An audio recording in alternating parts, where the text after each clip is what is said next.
लेकिन बाबा साहब ने जो हम लोगों को दिया है उसके लिए मुझे नहीं लगता कि शोक बनाना चाहिए। उनका उस आदर्श को लेके हम लोगों को आगे बढ़ना चाहिए। बाबा साहब बेशक दुनिया में जो शारीरिक तौर से नहीं है, लेकिन बाबा साहब ने जो भी कुछ इस देश को दिया है, हम महिलाओं को दिया है, हमारे अंदर बाबा साहब हमेशा जिंदा रहेगा है और हमेशा रहेगा। और ये फर्ज है हम लोगों का, खास करके महिलाओं को ये फर्ज है कि हम बाबा साहब को अपने दिल, अपने दिमाग में जिंदा रहे, अपनी आत्मा में उनको जिंदा रखें। ये सबसे बड़ी बात है। खास करके सारी जितना भी महिला है, चाहे वो आप किसी भी धर्म, किसी भी जाति, किसी भी समुदाय से क्यों ना हो, बाबा साहब अम्बेडकर ने हम लोगों को जो दिया है वो हम लोग 7 जन्म लेने के बाद भी उनका जो वरदान हम लोगों को लिए है वो हम पूरा नहीं कर सकते। महिला कोई भी धर्म में जा सकते हैं।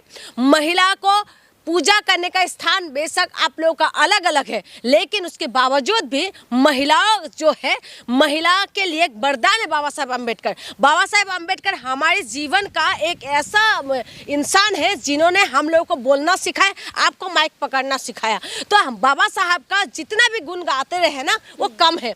दूसरी बात मैं आपको बता दूं, मुसलमान महिलाओं के लिए, हिंदू महिलाओं के लिए, हिंदू कोड बिल के द्वारा जो है हिंदू महिलाओं को जो भी बाबा साहब ने दिया है वो मैं बताऊंगी, लेकिन उसके सिवा मुसलमान महिलाओं के लिए भी पढ़ने का जो अधिकार दिया है बाबा साहब ने, वो कोई भी एहसान नहीं चुका सकते। बेशक पूजा स्थान आपका मस्जिद हो सकते हैं, आपका पूजा स्थान जो है अलग अलग स्थान में जा सकते हैं, मंदिरों में जा सकते हैं, गिरजाघरों में जा सकते हैं, लेकिन जो बाबा साहब ने महिलाओं के लिए करा है वो महिला नहीं चुका सकते। ये मैं खुद अपने आज भी तो बाबा साहब से लोग नफरत करते हैं ना, इतना सब कुछ देने के बाद भी। देखिए नफरत करने वाले कौन है? नफरत करने वाले ये जितना भी फालतू पड़े हुए हैं ना, वही फालतुओं के पास जो है फालतू टाइम पड़ा हुआ है, वही बाबा साहब अम्बेडकर का विरोध करते रहते हैं। उनको और इनके सिवा कोई काम तो है नहीं। बाबा साहब अम्बेडकर को विरोध कौन करते हैं? आप करेंगे विरोध?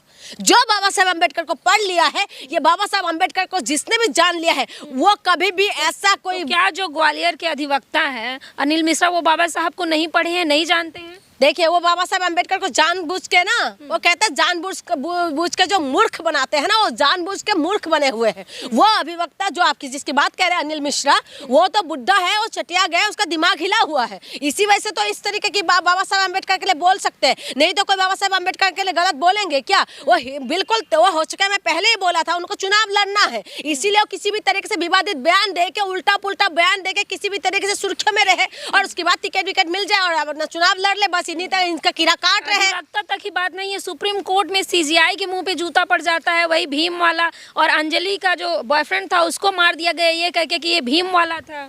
वही तो कह रही हूँ, जो भीम वाला बोलते हैं ना, जो भीम वाला बोलते हैं, अगर भीम को तुम अच्छे से पढ़ लोगे ना तो तुम लोग भी भीम का दीवाने बन जाओगे। आज आपने बोला जिस अंजलि की आप बात जिक्र कर रहे हैं उनको जिंदा नहीं रहने दिया, उस व्यक्ति को सिर्फ भीम वाला बोल के मार दिया। आज देश के अंदर जाति इतना ज्यादा जड़ पकड़े हुए ना, उससे मिटाना नामुमकिन है, लेकिन उसके बावजूद भी एक व्यक्ति है जिन व्यक्ति की वजह से हम लोग सब एक दौर में बंधा हुआ है, वो है बाबा साहब अम्बेडकर। आज जाति प्रथा को खत्म करना चाह रहे थे, लेकिन कोई खत्म होने दे रहे हैं? नहीं दे रहे, क्योंकि बाबा साहब अम्बेडकर को, महिलाओं को जो है, ये लोग जो है, आज देखिए वो जो बेटी की जो आपने नाम बताया, क्या नाम है इनका, अंजलि, उसकी पूरा जिंदगी इन्होंने उजाड़ दिया ना, उन्होंने उजाड़ दिया। किस वजह से? जाति की वजह से। और जाति आज भी इस देश के अंदर है। और ये जितना भी कहते हैं ना जात पात को करो विदाई, हिंदू हिंदू भाई भाई, वो बोलते हैं, स्लोगन देते हैं ये, लेकिन उसके बाद जब पॉडकास्ट में बैठते हैं उसके बाद कहते हैं कि गिरह यूं चिढ़ जाएंगे। ऐसे व्यक्ति तो है।